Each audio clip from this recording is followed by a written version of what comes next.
सुन्नको निम्ति प्रत्येकलाई सहायता गर्नुभएको छ। तपाईँको वचन सुन्नको निम्ति, तपाईँबाट सिक्नको निम्ति, तपाईँको वचनले भर्नको निम्ति साँच्चै नै सङ्गतिलाई सहायता गर्नुभएको छ। सङ्गतिलाई आशिष दिनुभएको छ। वचन पनि तपाईँको दासलाई सहायता गर्नुभएको छ। प्रभु धन्यवाद येशू, तपाईँको अनुग्रह, तपाईँको सत्यताले प्रत्येकलाई सहायता गर्नुभएको छ।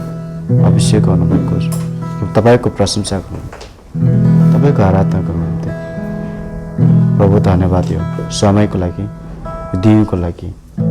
हरेक दिन हर समय तपाईँको मात्र हामी आराधना गर्छौँ, तपाईँको मात्र हामी प्रशंसा गर्छौँ। प्रभु धन्यवाद येशू, प्रत्येकलाई सहायता गर्नुभएको छ। यसो प्रभु नाम आमेन।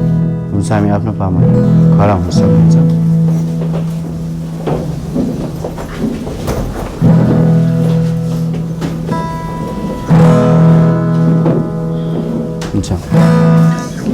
स्तुति होस् प्रभु ख्रीष्टको, होइन? स्तुति होस् परमेश्वरलाई आज नि सदाले। स्तुति होस्।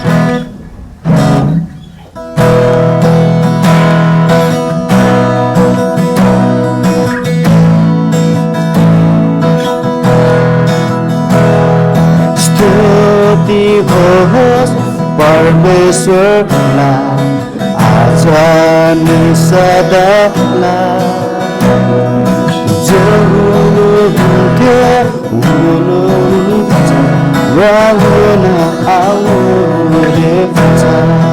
स्तुति होस् परमेश्वरलाई आज नि सदालाई। जरुनुहुन्थ्यो हुनुहुन्छ र हुन आउनुहुनेछ। हृदय खोली चढाउँछौँ भक्ति हे ईश्वर तपाईँलाई। अर्पण छौ त मन प्राण र शक्ति सबै थोक तपाईँलाई। रित्याउनुहोस् आज मलाई, बनाउनुहोस् आफ्नो इच्छामा। चलाउनुहोस् पवित्रमा, म तयार छु प्रभु। रित्याउनुहोस् आज मलाई, बनाउनुहोस् आफ्नो इच्छामा। चलाउनुहोस् पवित्रमा, म तयार छु प्रभु।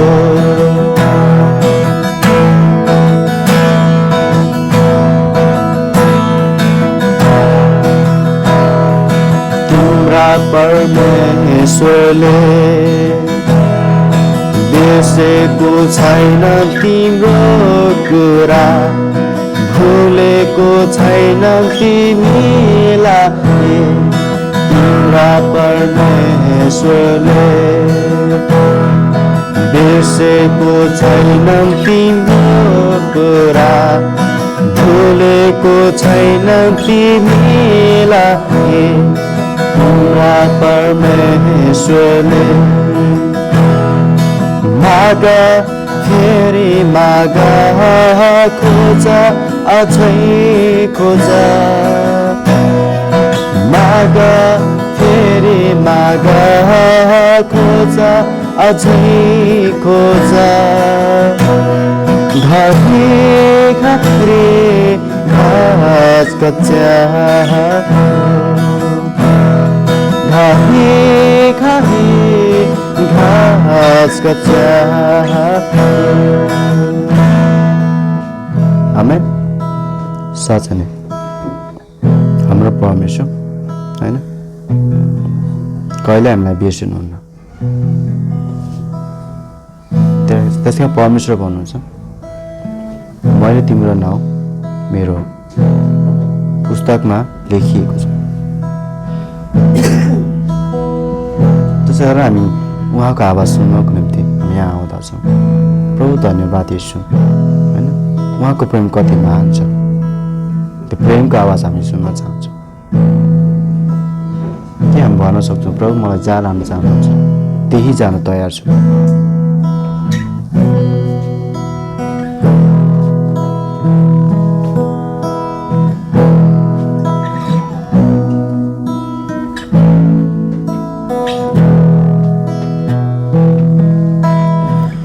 जहाँ मलाई लानुहुन्छ त्यही जान तयार छु म जे मलाई भन्नुहुन्छ त्यही गर्न राजी छु म तपाईको सामुने हाजिर छु म तपाईको सामुने हाजिर छु म प्रभु मलाई पठाउनु तपाईको सेवामा प्रभु मलाई पठाउनु तपाईको सेवामा तपाईको सुवासना संसारमा फैलाउनेछु तपाईको मिठो वचन सबैलाई सुनाउनेछु मेरो राह जीवनले गाउनेछ सना तपाईको प्रशंसा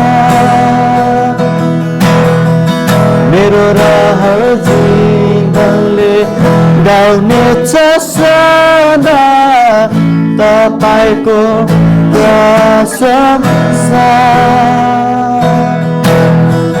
प्रभु मलाई पठाउनु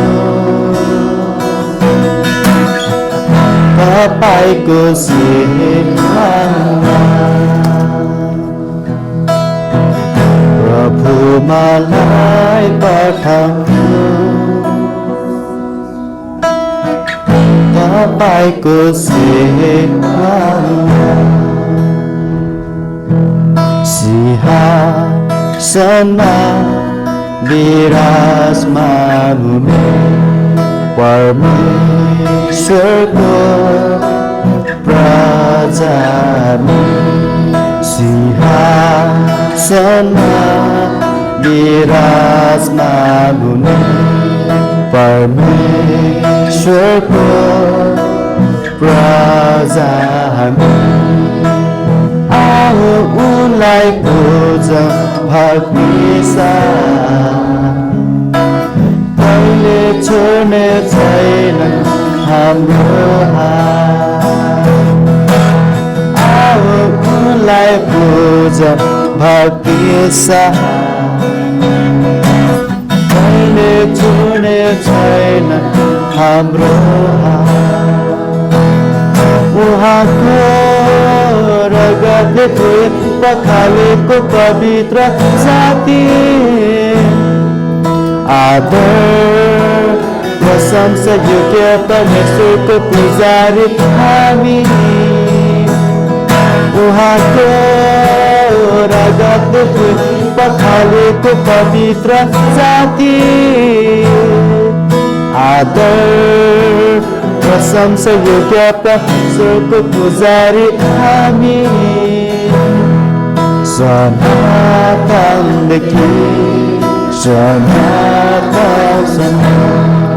सनातनदेखि सनातनसम्म आओ उनलाई पूजा भक्ति कहिले छोड्ने छैन हाम्रो आओ उनलाई पूजा भक्ति कहिले छोड्ने छैन हाम्रो छरी घाम र छायाको सामना गरौँ हामी सबै नयाँ भएको स्वदेशमा जानेछौँ हामी झरी घाम र छायाको सामना गरौँ हामी सबै नयाँ भएको स्वदेशमा जानेछौँ हामी बादल पारीको देशमा बादल पारीको देशमा आओ उनलाई पूजौँ भक्ति साथ कहिले छुने छैन हाम्रो आओ उनलाई पूजौँ भक्ति साथ कहिले छुने छैन हाम्रो साँच्चै हामीलाई कहिले नछोड्नु हुने केवल तपाईँ मात्र हुनुहुन्छ हाम्रो पिता हाम्रो आबा हाम्रो बुबा हाम्रो सृष्टिकर्ता तपाईँ मात्र हुनुहुन्छ प्रभु साँच्चै नै सनातनदेखि सनातनसम्म किनभने तपाईँको महिमा गर्छौँ तपाईँको आराधना गर्छौँ प्रभु धन्यवाद यसो प्रत्येकलाई सहायता गर्छु तपाईँको आराधना तपाईँको प्रशंसाको निम्ति जय जयकार प्रशंसा भक्ति हामी तपाईँ प्रभु धन्यवाद सबै कुरो तपाईँको हातमा छौँ यसो प्रभु नाम हामी हजुर बस्छौँ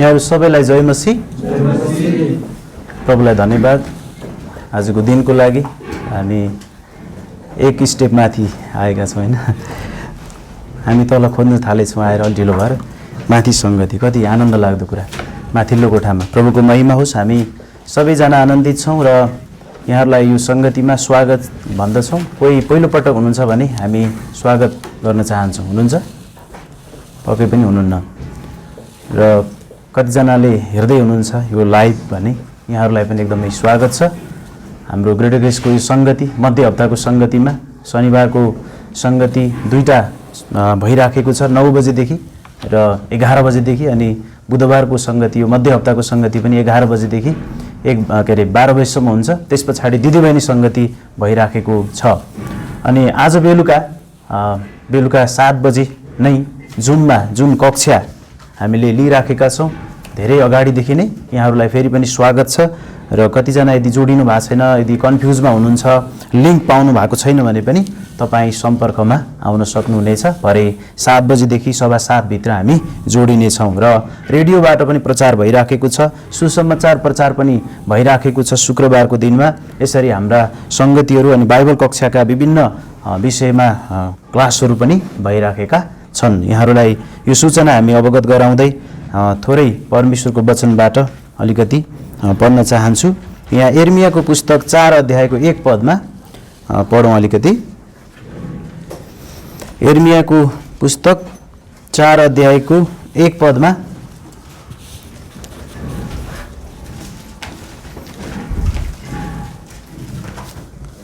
यसरी लेखिएको छ शीर्षकमा परमेश्वर कहाँ फर्क भनेर इजरायलीहरूको सन्दर्भमा यो कुरा परमेश्वरको दासले लेख्दै हुनुहुन्छ र 1 पदमा परमप्रभु भन्नुहुन्छ हे इजरायल त फर्कन्छस् भने म कहाँ फर्की हे इजरायल त फर्कन्छस् भने म कहाँ फर्की अनि यदि तैँले आफ्ना घृणित वस्तुहरू मेरो सामुबाट हटाइस् भने त हटाइने छैनस् भनेर यो पदमा उल्लेख गरिएको छ त्यसै गरी थुप्रै ठाउँमा यो फर्किने विषयमा छ अनि यहाँ योएलमा पनि योएल अगमवक्ताद्वारा परमेश्वरले भन्दै हुनुहुन्छ कि 2 अध्यायको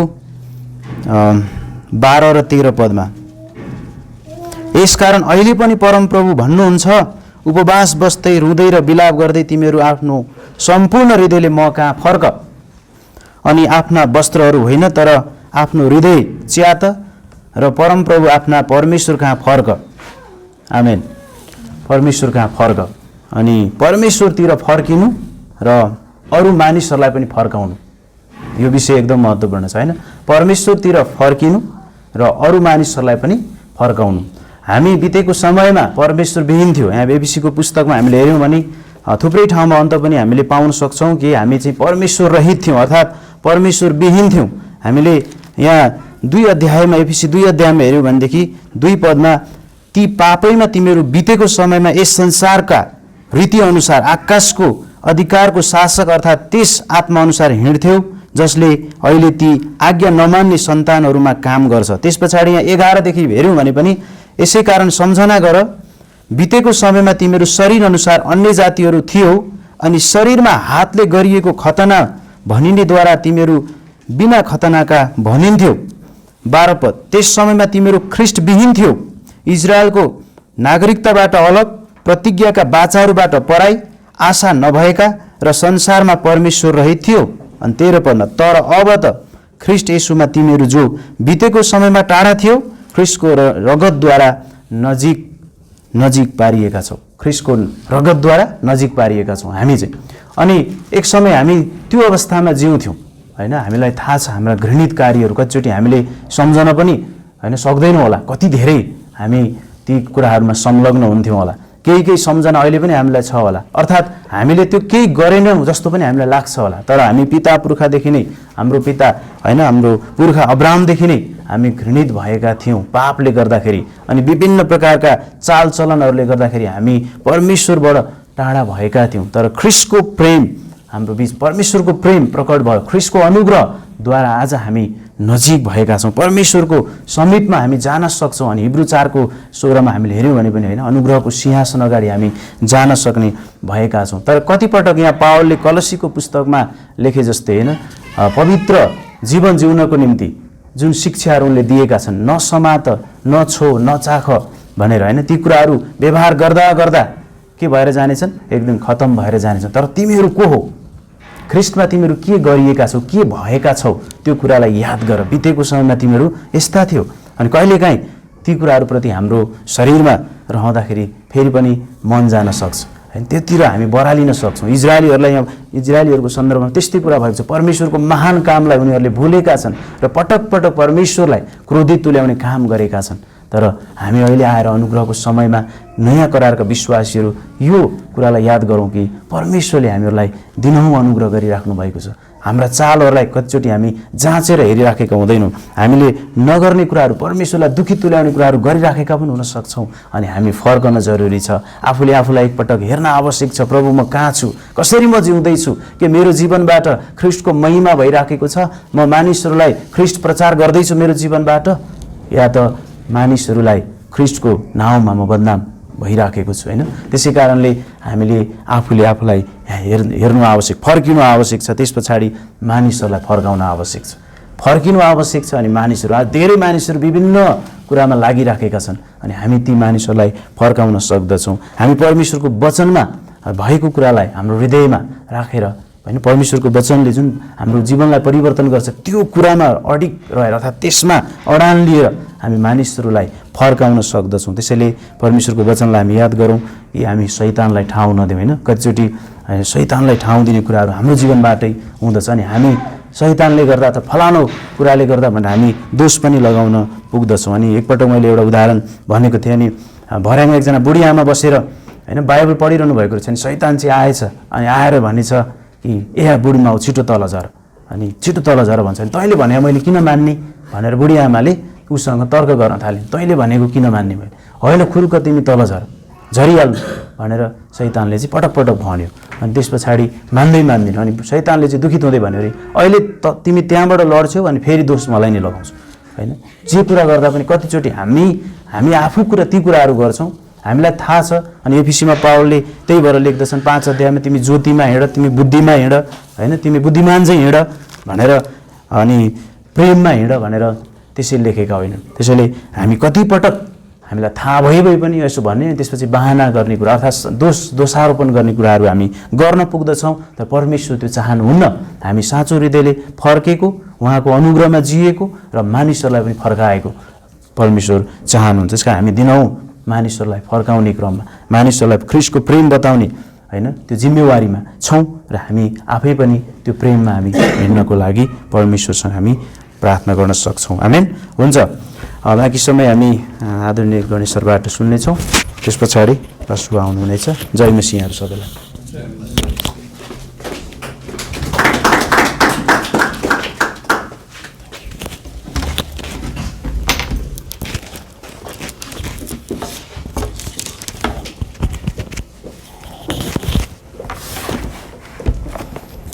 हुन्छ, सबैलाई जय मसीह। स्वागत छ हजुरहरूलाई। वाह, होइन, हामीले अद्भुत वचन सुनेका छौँ र हामी यूहन्ना 5 अध्यायलाई हेर्नेछौँ, जुन अत्यन्तै राम्रो छ। केही समय हामी यूहन्ना 5 अध्यायबाट हेर्नेछौँ। म तपाईँहरूको निम्ति पढिदिन्छु। त्यसपछि यहुदीहरूको एउटा चाड, यूहन्ना 5 अध्यायको 1 पद पढ्दैछु। त्यसपछि यहुदीहरूको एउटा चाड थियो अनि येशू माथि यरुशलेम जानुभयो।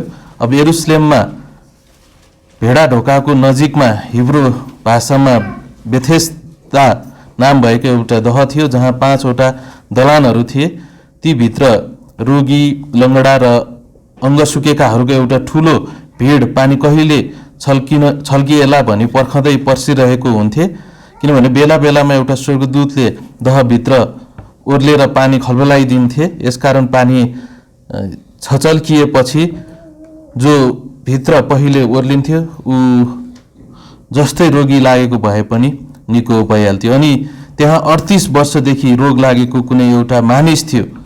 यसोले त्यसलाई पस्रिरहेको देखेर अनि त्यो धेरै समयदेखि त्यस दशामा रहेको हो भनी जानेर उहाँले त्यसलाई भन्नुभयो, के तिमी निको हुन चाहन्छौ?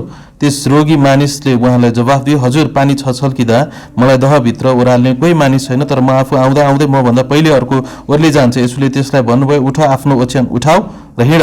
अनि तुरन्तै त्यो मानिस निको भइहाल्यो अनि आफ्नो ओछ्यान उठायो र हिँड्यो। अनि त्यही दिन विश्राम दिन थियो। यसकारण यहुदीहरूले त्यस निको पारिएको मानिसलाई भने, यो विश्राम दिन हो, तिमीलाई ओछ्यान बोक्नु उचित छैन। त्यसले तिनीहरूलाई जवाफ दियो, जसले मलाई निको पार्नुभयो उहाँले नै मलाई आफ्नो ओछ्यान उठाऊ र हिँड भन्नुभयो। 38 वर्षदेखिको एउटा रोगी हामी यो ठाउँमा देख्न सक्छौँ। र विशेष गरेर 6 पदमा यसुले त्यसलाई पस्रिरहेको देखेर अनि त्यो धेरै समयदेखि त्यस दशामा रहेको हो भनी जानेर उहाँले त्यसलाई भन्नुभयो, के तिमी निको हुन चाहन्छौ? येशू ख्रीष्टले यहाँ छेउ जान्नुभयो। भन्नुभन्दा कसैले पनि येशू ख्रीष्टलाई भनेन। उहाँले यो थाहा पाउनु भयो कि अवश्य पनि उहाँ 100% मानिस, 100% ईश्वर अनि परमेश्वर। अनि उहाँलाई अवश्य यो कुराहरू थाहा थियो कि त्यो व्यक्ति 38 वर्षदेखि त्यो ठाउँमा बसिरहेको छ। अनि 38 वर्ष एउटा लामो समय हो। अनि हामी 1 हप्ता बिरामी भएर बेडमा बस्यो भने कस्तो हुन्छ, होइन? अचम्म लाग्दो कुरो, गाह्रो हुन्छ नि। त्यसरी नै यो व्यक्ति 38 वर्षदेखि, अनि येशू ख्रीष्टलाई कसैले पनि भनेन। अनि येशू ख्रीष्टले आफै यो कुराहरू जान्नुभयो। कुनै व्यक्ति आएर भनेन, यो व्यक्ति चाहिँ 38 वर्षदेखि यस ठाउँमा बसिरहेको छ, यसलाई निको पारिदिनुहोस् प्रभु भने त्यहाँ त्यो कसैले मध्यस्थता गरेको हामी पाउँदैन। त्यसको मतलब फेरि मैले प्रार्थनाको मूल्यलाई कम आँक्न खोजेको होइन, प्रार्थनाको मान्यतालाई र यसको प्रभावकारिता र यसको अर्थलाई मैले कम बताउन अथवा कमसल बताउन खोजेको होइन। तर यहाँ चाहिँ येशू ख्रीष्टले जान्नुभयो, जबकि उहाँलाई कसैले आएर बताएन र पनि उहाँले जान्नुभयो र उहाँले थाहा पाउनुभयो यो व्यक्तिको जीवनमा के भइरहेको छ ठ्याक्कै येशू ख्रीष्टलाई थाहा छ। अनि येशू ख्रीष्ट त्यो समाधानको निम्ति त्यहाँ छेउ उपस्थिति हुनुहुन्छ। अनि कतिपय समयमा हामीलाई पनि यस्तो लाग्छ कि मेरो कुराको परमेश्वरलाई थाहा छैन होला, म जुन कुराहरूबाट जिरहेको छु सायद त्यो कुराहरू परमेश्वरलाई थाहा छैन होला, परमेश्वरले मेरो वास्ता गर्नुहुन्न होला। कतिपय अवस्थामा हामी जानी जानी गल्ती गर्छौँ अनि यो गल्ती मैले जानी जानी गरेको कारणले मैले क्षमा पाउँदिनँ होला। यो चाहिँ सबभन्दा ठुलो झुट हो। अनि त्यहाँ चाहिँ 2टा झुटहरू छन्। एउटा भनौँ, जब म पाप गर्छु अथवा पापमा जिरहेको हुन्छु अनि एउटा पापी व्यक्तिले कसरी परमेश्वरको वचनलाई पढ्न सक्छ र? अनि यो बाइबल त पवित्र बाइबल हो, म पापमा जिरहेको छु, यसलाई म कसरी पढ्न सक्छु? त्यो एउटा झुट हो। वास्तवमा यो पापीहरूको निम्ति लेखिएको परमेश्वरको पवित्र वचन हो र यसलाई हाम्रो पापले यसलाई नउल्टाउन सक्छ न यसलाई परिवर्तन गर्न सक्छ। अनि अर्को कुरा भनेको मैले जानी जानी गल्ती गरेको छु अनि मैले जानी जानी गल्ती गरेको कारणले सायद परमेश्वर यसलाई क्षमा गर्नलाई अलि अनिच्छुक हुनुहुन्छ कि, अथवा यसलाई क्षमा पाउनको लागि सायद कुनै असल कामले पो मैले ढाक्नुपर्छ कि, अथवा भनौँ न म भनौँ यो योग्य छैन, त्यो पनि अर्को झुट जुन शैतानले प्रयोग गर्छ। कतिपय अवस्थामा हामी जानी जानी गल्ती गर्छौँ, कतिपय अवस्थामा नजानी नजानी गल्ती गर्छौँ। परमेश्वरलाई थाहा छ, मात्र परमेश्वरले आफ्नो अनुग्रह देखाउन चाहनुहुन्छ। यहाँ छ यो व्यक्तिलाई निको पार्न चाहनुहुन्छ, यो व्यक्तिलाई नयाँ जीवन दिन चाहनुहुन्छ। त्यसरी नै दिन प्रतिदिन परमेश्वरले हामीलाई नयाँ जीवन दिन चाहनुहुन्छ। अनि परमेश्वरलाई थाहा छ युसुफ खाल्टोमा छन् भन्ने कुरा। अनि सायद योसेफले त्यतिखेर भनौँ न यदि पुरानो पाप स्वभावमा सोच्ने हो भने सायद उनले त्यसरी सोचेनन् होला, तर सोच्ने हो भने म खाल्टोमा हुँदाखेरि परमेश्वरलाई थाहा छैन कि क्या हो, अनि म जेलखानामा हुँदाखेरि परमेश्वरलाई थाहा छैन क्या। परमेश्वरलाई थाहा छ योसेफ खाल्टोमा छन्, परमेश्वरलाई थाहा छ योसेफ जेलमा छन्, परमेश्वरलाई थाहा छ यी कुराहरू। परमेश्वरलाई थाहा छ दाउद सावलदेखि सताइएका छन्, भागिरहेका छन्, अदुलमको गुफामा छन्, अन्य जातिको मुलुकमा छन्, उनी सताइएका छन्, उनी एक हिसाबले अत्याचारमा परेका छन्। परमेश्वरलाई त्यो कुराहरू थाहा छ। परमेश्वरलाई थाहा छ शद्रक मेशक अबेदनगोलाई आगोको भट्टीमा फ्याँकिँदैछ, परमेश्वरलाई थाहा छ र उहाँ उपलब्ध हुनुहुन्छ त्यो आगोको भट्टीभित्र पसेर ती मानिसहरूलाई आफ्नो आगोले ढाक्नको निम्ति। परमेश्वरलाई थाहा छ दानियल सिंहको खोरमा जाँदैछन् भन्ने कुरा परमेश्वरलाई थाहा छ। परमेश्वरलाई यी कुराहरू अवश्य पनि थाहा छ। अनि हाम्रो परिस्थितिमा पनि कहिलेकाहीँ यस्तो हुन्छ हाम्रो जीवनमा, अनि हामी भन्छौँ कि खोइ त मेरो समस्याको समाधान भएको। कतिपय अवस्थामा हामी तत्काल समस्या समाधान चाहन्छौँ, अनि जुन परमेश्वरको इच्छाभन्दा बाहिर हुनसक्छ। र अर्को कुरा परमेश्वरले हामीलाई सिकाउन खोज्नु भएको पाठ कतिपय अवस्थामा हामी भन्न सक्छौँ परमेश्वर यो हटाइदिइहाल्नुहोस्। अनि सायद कतिपय अवस्थामा परमेश्वरले हटाइदिनु पनि हुन्छ होला। प्रभु यो समस्या आयो मेरो जीवनमा, यो हटाइदिनुहोस्, प्रभु यो समस्या अहिले हटाइदिनुहोस्, तत्काल हटाइदिनुहोस्, मलाई अनुग्रह देखाउनुहोस्, दया देखाउनुहोस्, मलाई सहन गाह्रो परिरहेको छ। अनि सायद परमेश्वरले हटाइदिनुहुन्छ होला। तर त्यो समस्या र परिस्थितिहरूबाट गुज्रेर जाँदाखेरि जुन अमूल्य पाठ र अमूल्य शिक्षा र परमेश्वरसँगको तिम्रो विश्वास दरिलो भएको र परमेश्वरलाई आफ्नो जीवनमा वास्तविक भएको अनुभवबाट तिमी वञ्चित हुन सक्छौ। त्यही भएर हामी परमेश्वरलाई कर गर्न सक्दैनौँ। अनि हामी सायद 38 वर्ष एउटा लामो समय हुनसक्छ, अनि यो व्यक्तिले त्यो कुरा बुझे ता नबुझे पनि हामी बुझ्न सक्छौँ, कारण किन हामीले शिक्षा पाएका छौँ। अनि परमेश्वर आफ्नो समयमा आउनुहुन्छ। परमेश्वरलाई थाहा छ लाजरस 4 दिनदेखि चिहानमा बसिरहेका छन् भन्ने कुरा। यसो ख्रिस्टलाई थाहा छ लाजरस चिहानमा बसिरहेका छन् र कुन दिन त्यस ठाउँमा पुगेर त्यस स्थानमा पुगेर लाजरसलाई बिउताउने हो यसो ख्रिस्टलाई थाहा छ। उहाँलाई कसैले बताउनु पर्दैन। हाम्रो जीवनमा के भइरहेको छ उहाँले अत्यन्तै उत्सुकतापूर्वक हेरिराख्नु भएको हुन्छ, निहालिराख्नु भएको हुन्छ। र हामीलाई जुन बोलावट अनि जुन स्थानमा उहाँले राख्नु भएको छ उत्सुकतापूर्वक उहाँले हामीलाई हेरिराख्नु भएको हुन्छ, उत्सुकतापूर्वक उहाँले हामीलाई निहालिराख्नु भएको हुन्छ। जबकि हामी परमेश्वरलाई उत्सुक बनाउन सक्दैनौँ र पनि एउटा भनौँ न एउटा सम्बन्धको हिसाबले होइन उत्सुकतापूर्वक उहाँले हामीलाई निहालिराख्नु भयो। अनि हाम्रो जीवनमा के भइरहेको, म हेपिँदाखेरि परमेश्वरलाई थाहा छ, म सतावटमा पर्दाखेरि परमेश्वरलाई थाहा छ, मलाई मेरो परिवारले घृणा गर्दाखेरि मलाई थाहा छ। जबकि त्यो समस्याको समाधान तत्काल म देख्दिनँ, भइरहेको हुँदैन, अनि म अविश्वासमा शङ्कामा जिरहेको होला, तर र पनि मेरो जीवनमा के घटना घटिरहेको छ परमेश्वरलाई थाहा छ। अनि यसो ख्रिस्टलाई थाहा छ उहाँलाई मेरो जीवनमा के भइरहेको छ। मेरो पीर मर्का मेरो श्रीमानले बुझ्दैन, श्रीमानलाई थाहा छैन, परमेश्वरलाई थाहा छ। मेरो पीर मर्का मेरो श्रीमतीले बुझ्दिनन्, श्रीमतीले बुझ्दिनन्, परमेश्वरले बुझ्नुहुन्छ। मेरो पीर मर्का मेरो पास्टर अगुवाहरूले बुझ्दैनन्, नबुझ्न सक्लान्, त्यहाँ चाहिँ यसो ख्रिस्टले परमेश्वरले बुझ्नुहुन्छ। मेरो साथीले बुझ्दैन, मेरो बुवा मम्मीले छोराछोरीले अथवा कसले बुझ्दैनन्, बुझ्दैनन्। थाहा छ हामीलाई मानिसहरू सर्वज्ञानी छैनन्, तर परमेश्वर सर्वज्ञानी हुनुहुन्छ, अनि यसो ख्रिस्ट सर्वज्ञानी हुनुहुन्छ। अनि उहाँलाई ठ्याक्कै थाहा छ मेरो जीवनमा के भइरहेको छ, मेरो जीवनमा के भइरहेको छ ठ्याक्कै उहाँलाई थाहा छ। वाह प्रभु होइन, परमेश्वरले थाहा पाउनु कति महत्त्वपूर्ण कुरा। हेर्नुहोस् त, परमेश्वरलाई मेरो समस्या के हो, मेरो जीवनमा के भइरहेको छ उहाँलाई ठ्याक्कै थाहा छ।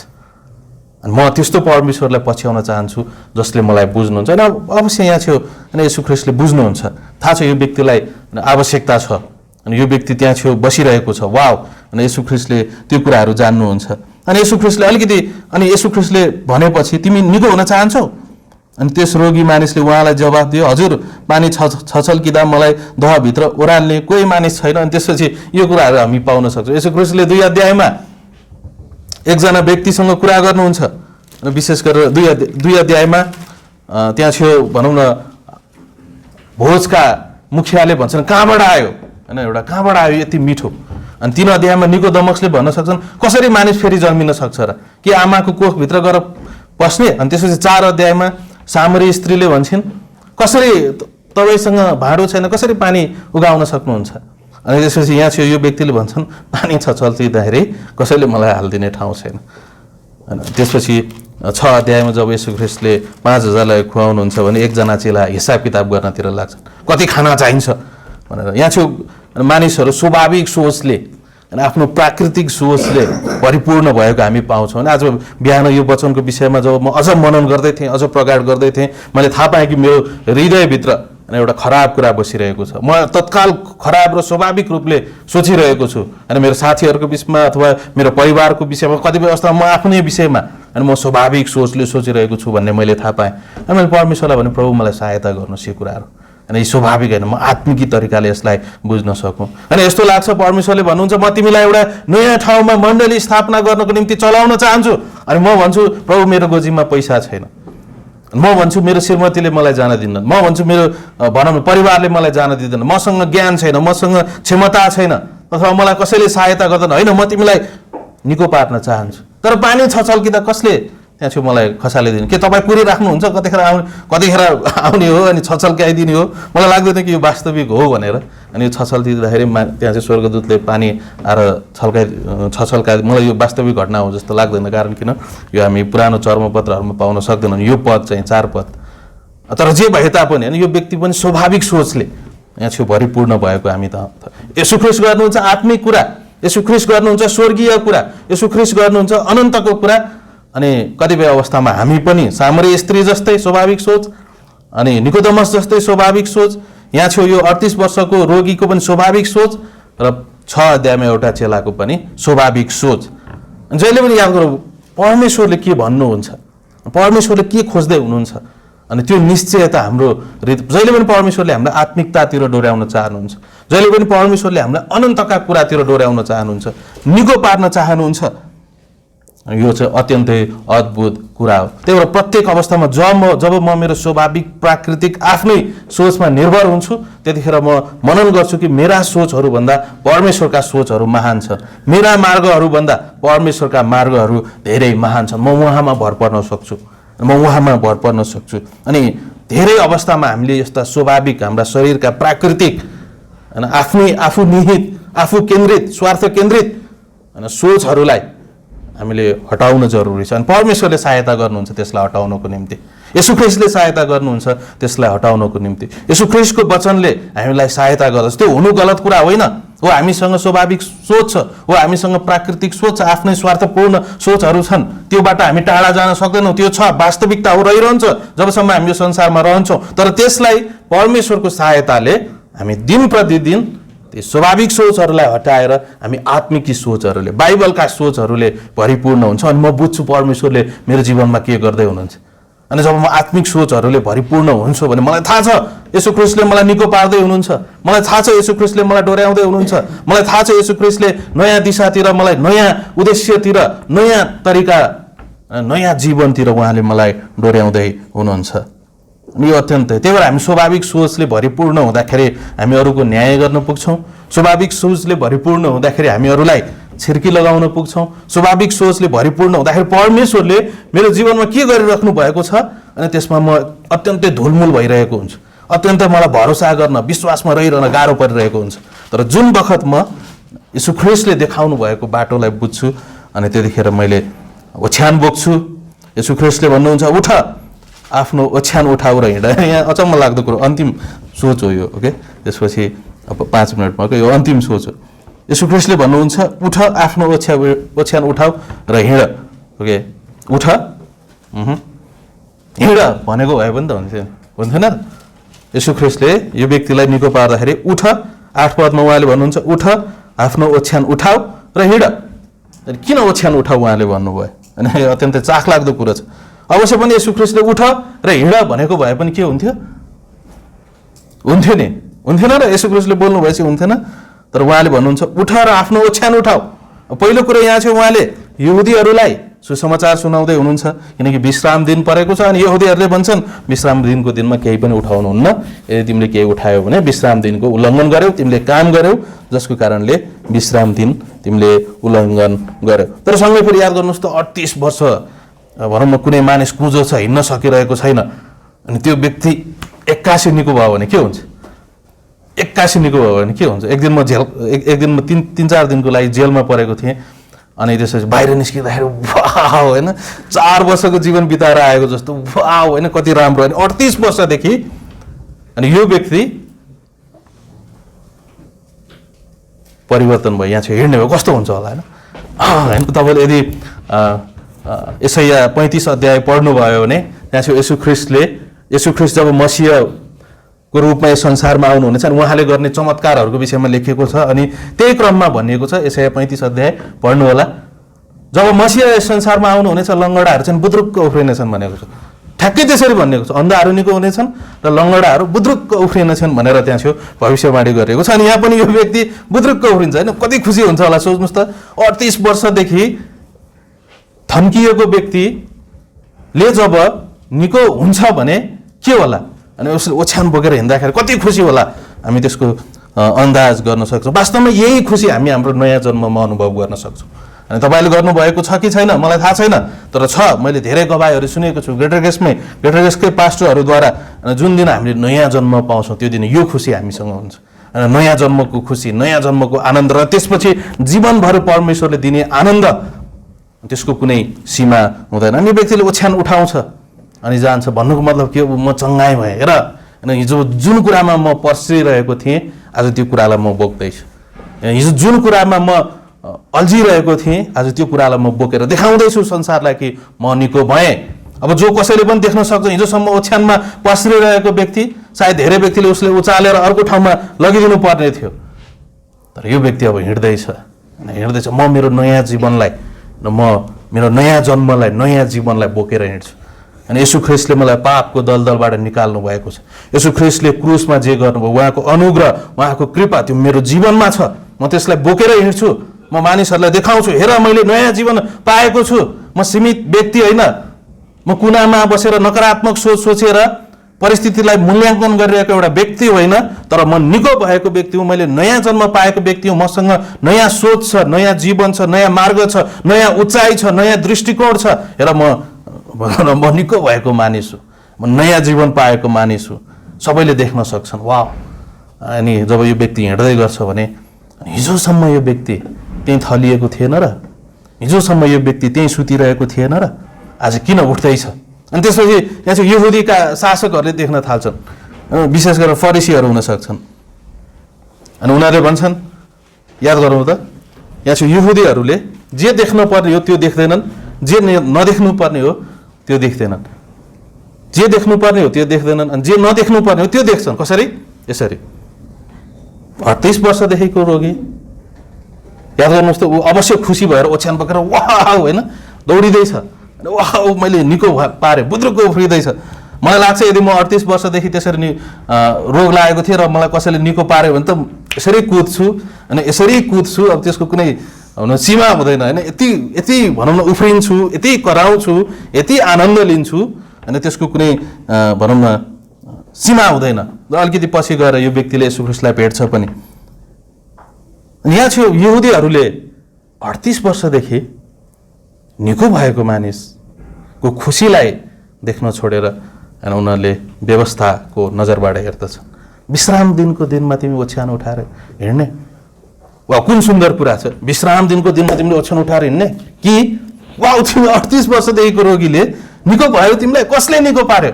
वा म पनि त्यो अवश्य त्यो मसीहा हाम्रो बिचमा हुनुहुन्छ।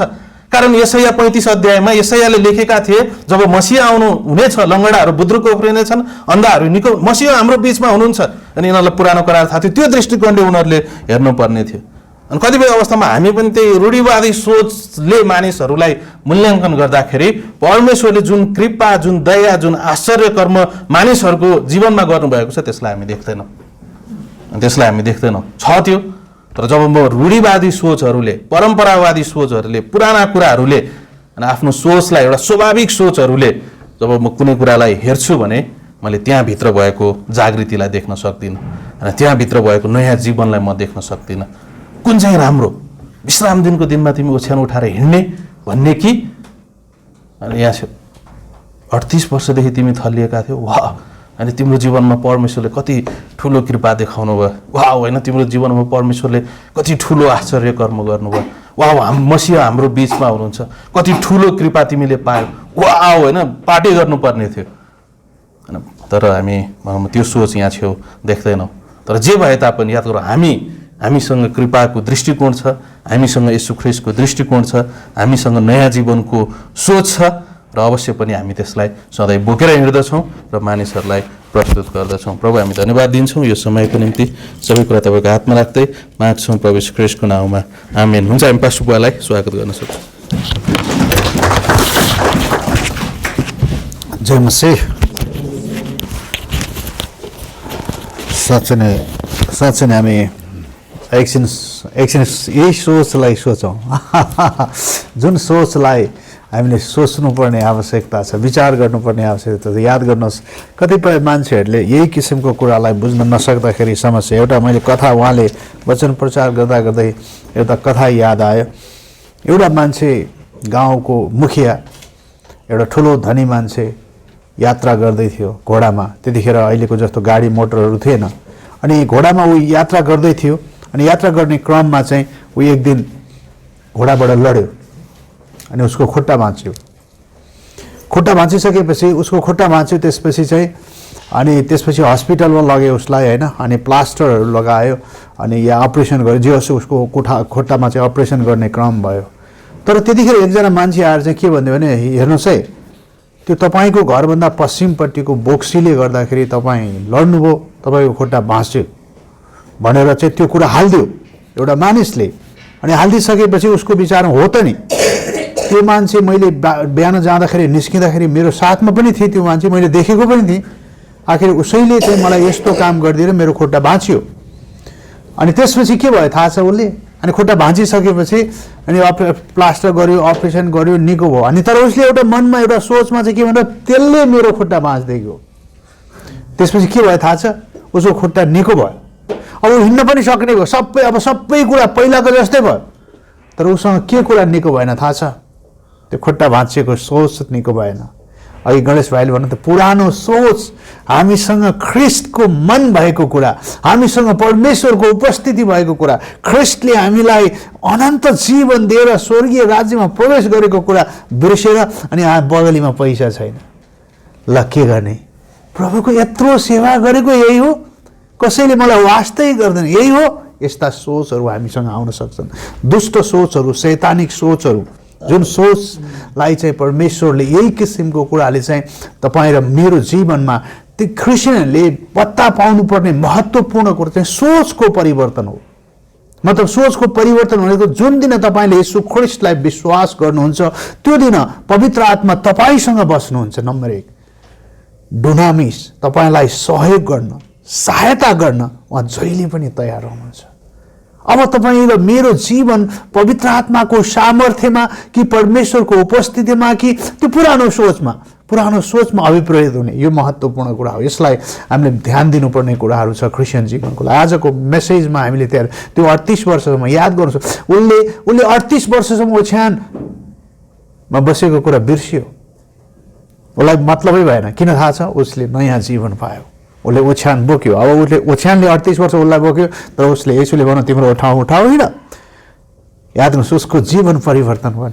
अनि हरिभाइले पनि फर्क भन्नुभएको थियो। साँच्चै त्यही पुरानै कुराहरू, त्यही पुरानै सोचहरू, त्यही पुरानै विचारहरू, त्यही पुरानै दृष्टिकोणहरू, त्यही हिजोकै कुराहरू, हिजोकै गणगणहरू होइन। हामीसँग ख्रिस्टको मन छ, हामीसँग परमेश्वरको उपस्थिति छ। याद गर्नुहोस्, यशाया 55 8 9 मैले पनि यही विषयमा सोचकै विषयमा, त यो धेरै धेरै महत्त्वपूर्ण वचन हो, महत्त्वपूर्ण सोचको कुरा हो। यशाया 55 अध्याय यो चाहिँ येशूले भन्नुभएको कुराहरू हामीलाई धेरै प्रख्यात पद पनि हो। धेरै मान्छेले यो पदहरूलाई धेरै ठाउँमा प्रयोग पनि गर्नुहुन्छ। हेर्नुहोस्, किनकि मेरा विचारहरू तिमीहरूका विचार होइनन्, मेरा विचारहरू तिमीहरूका विचार होइनन्। याद गर्छु, अनि न त तिमीहरूका चालहरू मेरा चाल हुन्, परमप्रभु भन्नुहुन्छ। मेरा विचार तिमीहरूका विचार होइनन्, मेरो चाल तिमीहरूको चाल होइनन्। परमप्रभु परमेश्वर हुनुहुन्छ। कहिलेकाहीँ त्यही त अहिले कहिलेकाहीँ हामी क्रिस्चियन जीवनमा हामीले यीशु ख्रिस्टको कारणले उहाँले दिनुभएको पवित्र, उहाँले दिनुभएको अनन्त जीवन, उहाँले गर्नुभएको प्रेम, उहाँले गर्नुभएको अनुग्रह, उहाँले गर्नुभएको हामीलाई गर्नुभएका सम्पूर्ण प्रेमहरूलाई हामी भुलेर परमेश्वरलाई नै करेक्सन गर्न चाहन्छौँ। कहिलेकाहीँ भएन नि परमेश्वर त्यो कुरा, हामीलाई अलि असिलो लागेको कुराहरू, अनि त्यस कारणले भन्दै हुन्छ तिमीहरूका विचार। अर्को कुरा, किनकि जसरी आकाश पृथ्वीभन्दा उच्च छ त्यसरी नै मेरा चालहरू तिमीहरूका चालभन्दा र मेरा विचारहरू तिमीहरूका विचारहरूभन्दा उच्च छन्। त्यस कारणले मेरो चालहरू उच्च चाल छ। त्यस कारणले गर्दा परमेश्वरले जब हामीलाई जुन किसिमको एउटा सोच विश्वासीको जीवनमा उहाँले जुन दिन उसलाई विश्वास गर्छ त्यो दिन पवित्र आत्मा किन दिनुहुन्छ?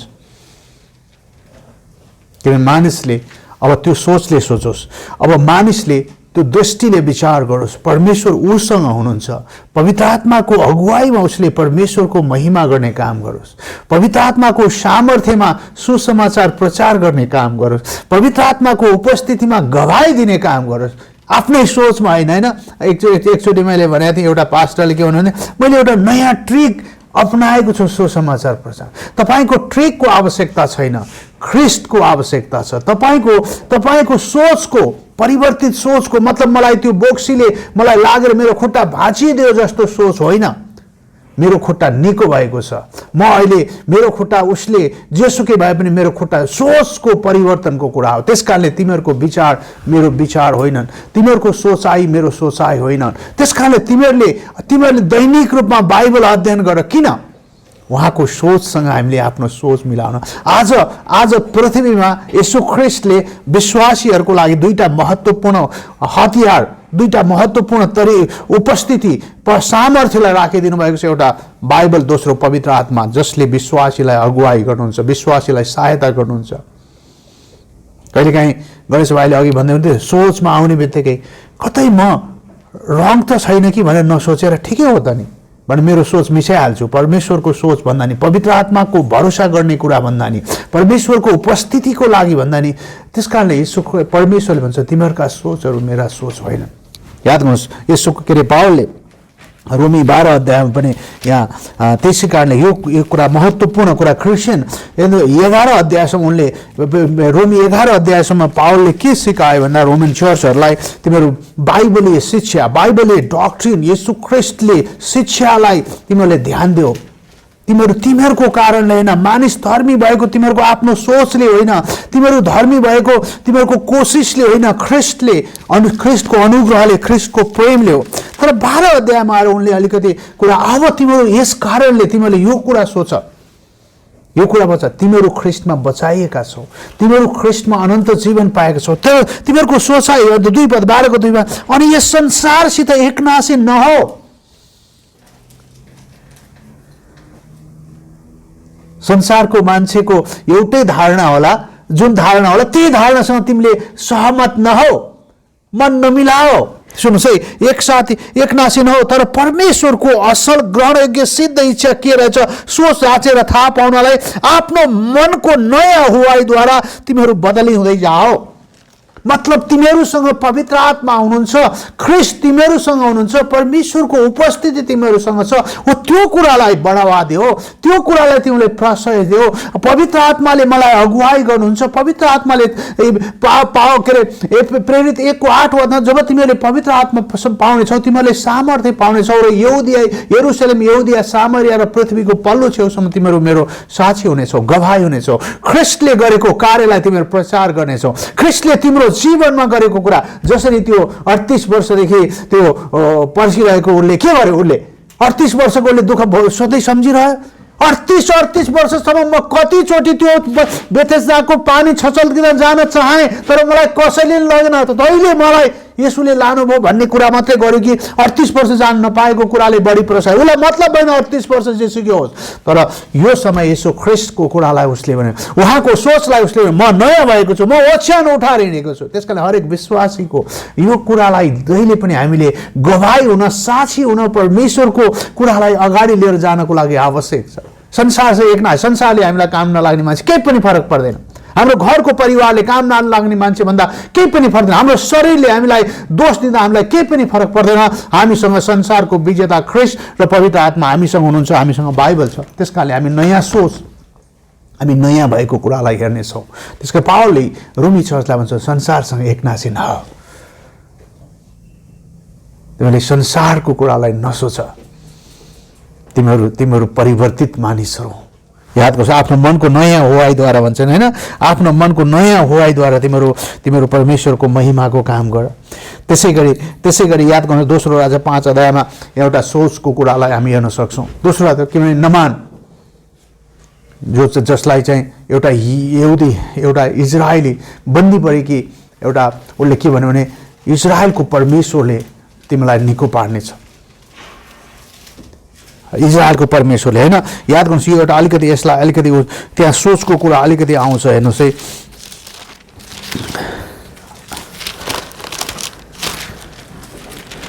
कोरी, नमान र एलिसाको कुरामा, होइन। यहाँ 8 पद लेखिन्छ, अनि यस्तो भयो जब परमेश्वरका जन एलिसाले इजरायलका राजाले आफ्नो वस्त्रहरू च्यातेको भन्ने कुरा सुने, तब उनले राजा कहाँ यसो भन्दै पठाए, किन तपाईँले आफ्नो वस्त्रहरू च्यात्नुभयो? किनभने राजालाई निको पार्ने जस्तै तपाईँले चिठी पठाएको थियो नमानले, अर्को देशको राजाले चाहिँ नमानलाई चाहिँ किसिको त्यो नमान कुष्ठरोगीलाई चाहिँ चिठी लिएर जाऊ र इजरायलको राजाले इजरायलमा चाहिँ निको पार्ने मान्छे छ भन्दाखेरि चाहिँ उसले भन्यो म निको पार्ने हो भनेर कपडा च्याते, आफ्नो च्याते। त्यसपछिबाट अनि एलिसाले चाहिँ के भन्छन्, राजालाई त्यसो हुनु, त्यसलाई म कहाँ पठाइदियो। अनि नमान एलिसा कहाँ गयो, थाहा छ के भयो एलिसाले? अनि त्यो नमानलाई भन्दै एर्दनमा गएर 7 चोटि डुल्की मार। अनि झनबढी नमान अब ठुलो राजा, एउटा चाहिँ एउटा ऊ के अरे भन्नु, ठुलो एउटा प्रधानमन्त्री आएको छ, उहाँ बसेर भित्र बसेर अर्को देशको प्रधानमन्त्री भने हाम्रो देशमा त कति मान्यता हुन्छ। भित्रबाट बाहिर निस्केर आएर मलाई त्यो निको हुने, कुष्ठरोगबाट निको हुने आइडिया सिकाइदिएला भने त भित्रबाट भन्छ एर्दनमा गएर 7 चोटि डुल्की मार। अब आफ्नो सोच ल्याउन थाल्यो नमानले। याद गर्नुहोस्, उसले आफ्नो सोच ल्याउन थाल्यो, किनभने म त्यस्ता त्यो यो एर्दनभन्दा त कति बढिया नदीहरू हाम्रो देशमा छ नि। तर गेजी एउटा नोकरले के भन्यो, याद गर्नुहोस्, त्यति गर्दैमा के फरक पर्छ, ठुलो कुरा हो। अनि ऊ गयो, डबल्की मार्यो, ऊ निको भयो। याद गर्नुहोस्, कहिलेकाहीँ हामी परमेश्वरको सोचलाई, परमेश्वरको आइडियालाई, परमेश्वरको तरिकालाई, परमेश्वरको उपायलाई हामी बदल्न चाहन्छौँ, उहाँले गर्नुभएको प्रेम। त्यस कारणले गर्दा तिमीहरूको विचार मेरा विचार होइनन्, सोच तिमीहरूको विचार फरक छ। त्यसै कारणले पावलले के अरे पहिलो कोरिन्थी 2 अध्यायमा पनि उनले चाहिँ यही सोचकै विषयमा अलिकति कुराहरू लेखेको कुराहरू म तपाईँहरूको अगाडि बताउन गइरहेको छु। याद गर्नु, पहिलो कोरिन्थी 2 अध्याय हेर्नुहोस् है, यसको चाहिँ 10 पद पछि म पढ्दैछु। तर परमेश्वरले हामीलाई ती कुराहरू उहाँका आत्माद्वारा प्रकट गर्नुभएको छ, किनकि आत्माले सबै कुरा तलास गर्नुहुन्छ र परमेश्वरका गहिरा कुराहरू, किनकि मानिसभित्र भएको उसको आत्मा बाहेक अरू कसले कुन मानिसको कुरा जान्छ र? त्यही प्रकारले परमेश्वरको कुराहरू पनि परमेश्वरकै आत्माले बाहेक अरू कुनै मानिसले जान्दैन। त्यसकारणले पवित्र आत्मा यी गहिरा रहस्यका कुरा जान्न सकोस् भनेर परमेश्वरले विश्वासीलाई विश्वास गरेको क्षण नै सिल गर्नुहुन्छ, छाप मार्नुहुन्छ। र परमेश्वरका हामी के अरे अब हामीले यस संसारको आत्मा होइन, संसारको सोच होइन, संसारको विचार होइन, संसारको आत्मा होइन, तर परमेश्वरबाटको आत्मा पाएका छौँ। परमेश्वरबाट हामीलाई सित्तैमा दिएको कुरा जान्न सकौँ भनेर ती कुराहरूलाई मानिसको बुद्धिले सिकाएको शब्द अनुसार होइन, तर पवित्र आत्माले सिकाउनु भएको शब्दहरूमा आत्मिक कुराहरूसँग तुलना गर्दै हामी पनि बताउँदछौँ। तर शारीरिक मानिसले चाहिँ परमेश्वरको आत्माको कुरालाई ग्रहण गर्दैन, किनकि ती उसका निम्ति मूर्खता हुन्।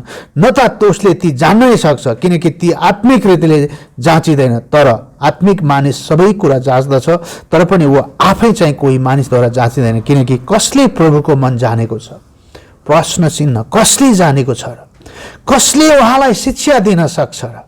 तर हामीसँग त ख्रीष्टको मन छ। वाह, हामीसँग त ख्रीष्टको मन छ। त्यस कारणले तिम्रो सोच, तिम्रो विचार, तिम्रा कुराहरू, तिम्रो दृष्टिकोणहरू, यी कुरालाई ध्यान देऊ। हामीसँग ख्रीष्टको मन छ। पावलले फिलिपी चर्चलाई 2 अध्यायको 5 पदमा तिमीहरूसित यस्तो मन होस् जो ख्रिस्ट येशूमा थियो, जो ख्रिस्ट येशूमा थियो। वाह, हाम्रो ख्रिस्ट येशू 38 वर्षसँग प्यारालाइसिस भएको त्यो पक्षघातीलाई उहाँको इच्छा जान्नु भयो, उसको चाहना जान। तिमी निको हुन चाहन्छौ? वाह, उहाँको मन तिमी चाहन्छौ? आज त्यही मन परमेश्वरले हामीलाई दिनुभएको छ। हामीसँग त ख्रिस्टको मन छ, हामीसँग त परमेश्वरको उपस्थिति छ। त्यसकारण हामी विश्वासीहरू विजयी मानिसहरू हौँ। हामी विश्वासीहरू सांसारिक सोचले सोच्दैनौँ। पास्टरले एकचोटि भन्नुभएको थियो क्या, तिमी त पढेनछौ भनेर भन्यो भने, तिमी त गरिब रहेछौ भनेर संसारले भन्यो भने हामी त्यही कुरा पत्या ठिकै हो त नि, म गरिबै छु, हो त नि भनेर हामी संसारले हामीलाई जेसुकै भन, संसारले कहिले पनि हामीलाई राम्रो कुरा भन्दैन, राम्रो कुराको कुरालाई गर्दैन, हामीलाई कहिले पनि त्यो कुरा भन्दैन।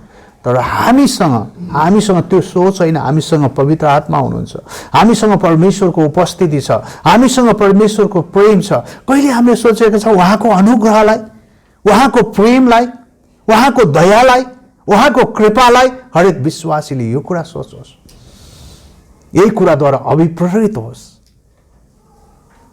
अनि एउटा लेखकले लेखेको गीत होइन, आमाले मलाई त्यागे तापनि, बुवाले मलाई त्यागे तापनि, सारा संसारले मलाई त्यागे तापनि फर्कदिन।